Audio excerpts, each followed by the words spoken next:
ഇന്ന് തന്നെ ഡൗൺലോഡ് ചെയ്യൂ. കാണൂ നിങ്ങളുടെ ഫേവറേറ്റ് ഷോസ്. നിന്റെ ഈ ചിരിയ എന്നും ഞങ്ങൾക്ക് നിന്റെ ഈ മുഖത്ത് കാണേണ്ടത്. ഇനിയും ഞാൻ വരും എന്റെ അമ്മയച്ഛനെയും അല്ല എന്റെ അച്ഛനെയും അമ്മയും കാണാൻ. എന്റെ കൂടെ വിനോദനും ഉണ്ടാവും. മോളെ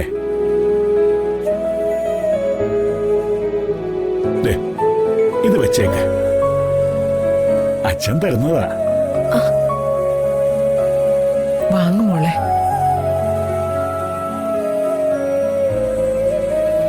വേണ്ട അച്ഛാ, ഇപ്പൊ വേണ്ട. ഞാൻ പിന്നെ ഒരിക്കൽ വാങ്ങിക്കോളാം.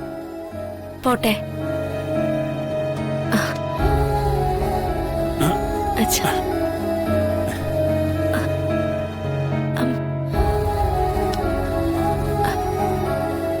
പോയിട്ട് വരാം. ശരി മോളെ.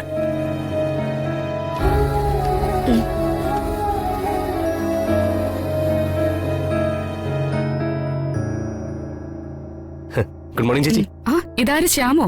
വാ ഇരിക്കും. ആ ഇരിക്കെ.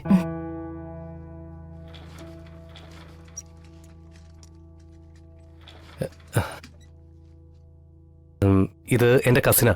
ഹലോ. ഹലോ. നീ ബാംഗ്ലൂരിൽ നിന്ന് എപ്പോ നാട്ടിലേക്ക് വന്നു? കുറച്ചു നാളായി. ഇപ്പൊ ഞാൻ വന്നത് ചേച്ചിയുടെ ഒരു സഹായത്തിനാ. എന്ത് പറ്റിയടാ? നിന്റെ വീട്ടിൽ വല്ല റെയ്ഡ് നടന്നോ? പുരാവസ്തുക്കളടക്കം കണക്കിൽപ്പെടാത്ത ഒരുപാട് സ്വത്തുക്കൾ കാണുമല്ലോ. കോവിലകമല്ലേ? അതൊന്നുമല്ല. ഇതൊന്നും അല്ലാതെ ചാർട്ടേഡ് അക്കൗണ്ടന്റായ ഞാൻ നിനക്ക് എന്ത് സഹായം ചെയ്തു തരാനാ? എന്റെ കസിനൊരു ജോലി വേണം. ബികോം പാസ്സായതാ. ചേച്ചിക്ക് സ്റ്റാഫിന് ആവശ്യമുണ്ടെന്ന് സോഷ്യൽ മീഡിയയിൽ ഒരു പരസ്യം കണ്ടു. ആ വേക്കൻസി ഒക്കെ ഫില്ലായി. നീ പറഞ്ഞതല്ലേ, ഒഴിവാക്കാൻ പറ്റില്ലല്ലോ. നാളെ മുതൽ വന്നോട്ടെ.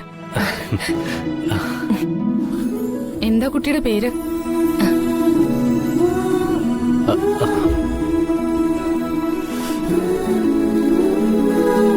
വർഷ.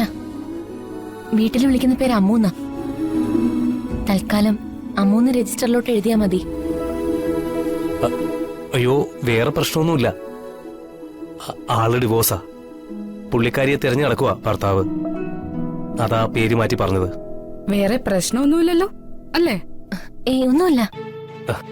അല്ലെങ്കിൽ തന്നെ ഒരു പേരിലൊക്കെ എന്തിരിക്കുന്നു? അമ്മു എങ്കിൽ അമ്മു. ശ്യാം ഒരു കാര്യം പറഞ്ഞാ അതെനിക്ക് നിരസിക്കാൻ പറ്റില്ല. അതിന്റെ കാര്യം എന്താണെന്നറിയോ? വേണ്ട ചേച്ചി, ഇനി ബാംഗ്ലൂർ കഥ എടുത്ത് നിരത്താൻ നിൽക്കണ്ട. എനിക്കൊരല്പം ധൃതിയുണ്ട്.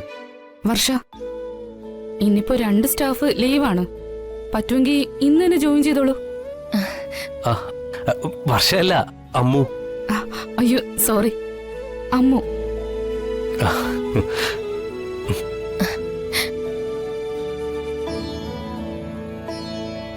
ഞാൻ സർട്ടിഫിക്കറ്റ്സ് ഒന്നും കൊണ്ടുവന്നിട്ടില്ല. സർട്ടിഫിക്കറ്റിലൊന്നും ഒരു കാര്യമില്ല. ജേണൽ പിടിക്കാനും ലെഡ്ജർ എഴുതാനും ഒക്കെ അറിയില്ലേ? അതറിയാം മാം. അത് മതി.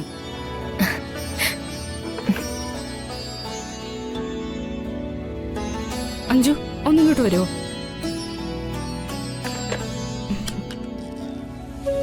എന്താ മാഡം?